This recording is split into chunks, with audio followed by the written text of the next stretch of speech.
Good morning बच्चों। कक्षा 12 की क्लास में आपका स्वागत है। बच्चों आज हम चैप्टर 5 की प्रश्नावली 2.5 पढ़ेंगे,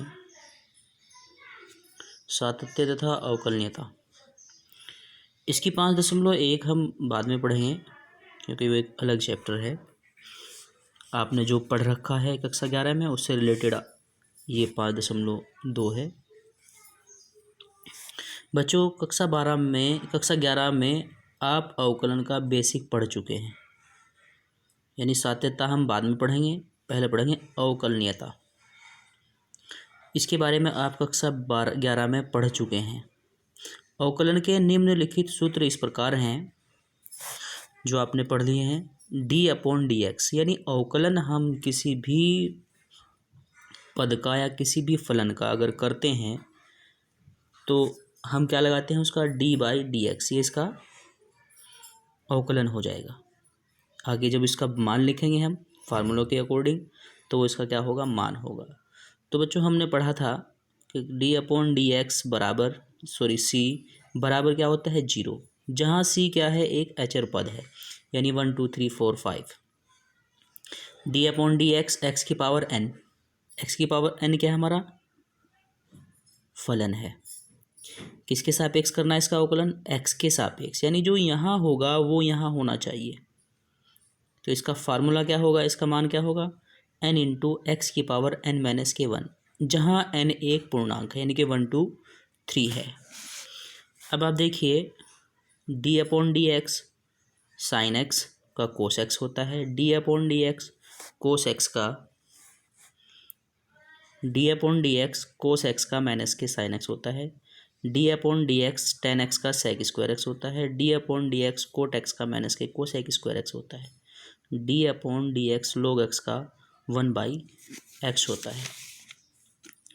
यह आपने पढ़ा भी है कक्षा 11 में, सारे फार्मूले आपको याद करने हैं। d/dx सेक एक्स का सेक एक्स टेन एक्स होता है।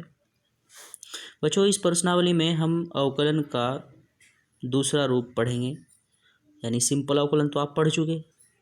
अगर मान लीजिए सेक एक्स का आपने किया तो सेक एक्स टेन एक्स ये आप पढ़ चुके सिंपल।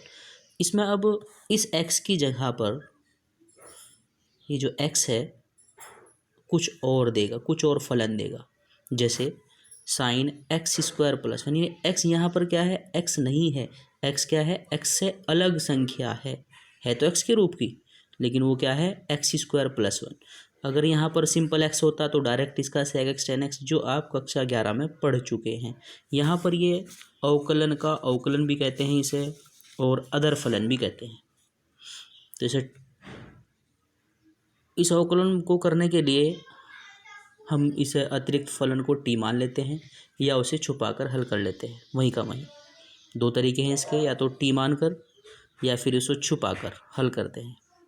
हम पहले करते हैं t मान कर हल करते हैं बच्चों। क्वेश्चन नंबर 1 है साइन एक्स स्क्वायर प्लस के 5, यानी इस सवाल को हमें t मानकर पहले हल करना है। बच्चों देखिए हम इसे कोई भी अगर फलन होगा हम उसे कुछ ना कुछ मानते हैं, यानी किसी ना किसी के इक्वल मानते हैं।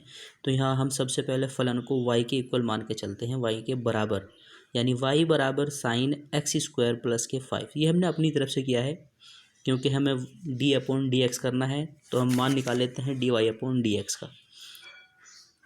अब आप देखिए y बराबर साइन एक्स स्क्वायर प्लस के 5 हमने इसे रख लिया। अब t माना हमने किसको, जो हमारा अतिरिक्त फलन था, एक्स स्क्वायर प्लस के 5 बराबर t, इसे समीकरण एक मान लिया। तो y बराबर क्या हो जाएगा, साइन t हो जाएगा। यहाँ पर इसके स्थान पर क्या आ जाएगा, हमारा t आ जाएगा, ठीक है ना। अब अवकलन करने पर dy/dt, यानी कि इसे जिसका फलन यहाँ t होगा, जो यहाँ होगा वही उसी के सापेक्ष हमें ये करना होगा, यानी dy/dt इसका अवकलन t के सापेक्ष इसका अवकलन करेंगे। d/dt इंटू साइन t, तो क्या हो जाएगा साइन t का, देखिए ये फार्मूले में था हमारा साइन t का कोस, यानी साइन x का क्या हो जाएगा, कोस x हो जाएगा। अब यहाँ x के स्थान पर क्या है, t है, तो यहाँ क्या हो जाएगा साइन टी का कोस टी हो जाएगा। अब हमारे पास दूसरा फलन है जो हमने माना था टी बराबर एक्स स्क्वायर प्लस के 5। ये एक्स के सापेक्ष होगा, यानी कि D t upon d x जिसके सापेक्ष होगा वो कहाँ होगा, यहाँ होगा नीचे की ओर। तो डी अपॉन डी एक्स बराबर एक्स स्क्वायर का अलग हो जाएगा और 5 का अलग हो जाएगा। D t upon d x बराबर 2x, यानी कि क्या है n इंटू एक्स की घात n, यानी कि 2 इंटू 2 मतलब 1 गया, 1 बचेगा, यानी कि 2x बचेगा। और 5 क्या है हमारा अचर पद है, इसका क्या हो जाएगा 0 हो जाएगा, यानी कि D t upon d x बराबर 2x हो जाएगा।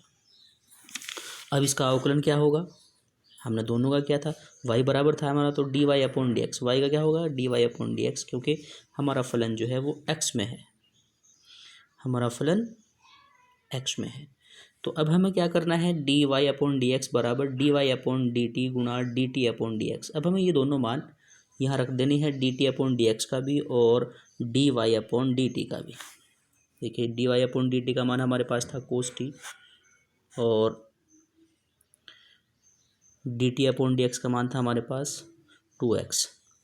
तो हमने रखा cos t, d y upon d t का मान है, d t upon d x हमारा है 2x का मान।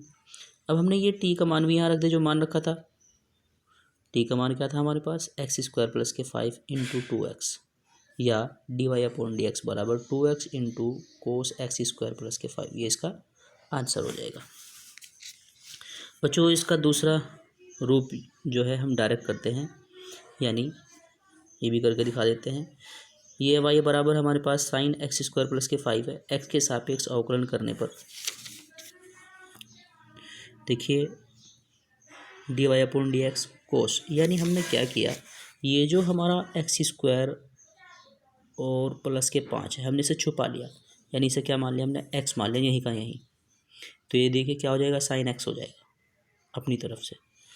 तो साइन एक्स का क्या होता है कोस एक्स होता है, और एक्स के स्थान पर क्या है हमारा एक्स स्क्वायर प्लस के 5 है।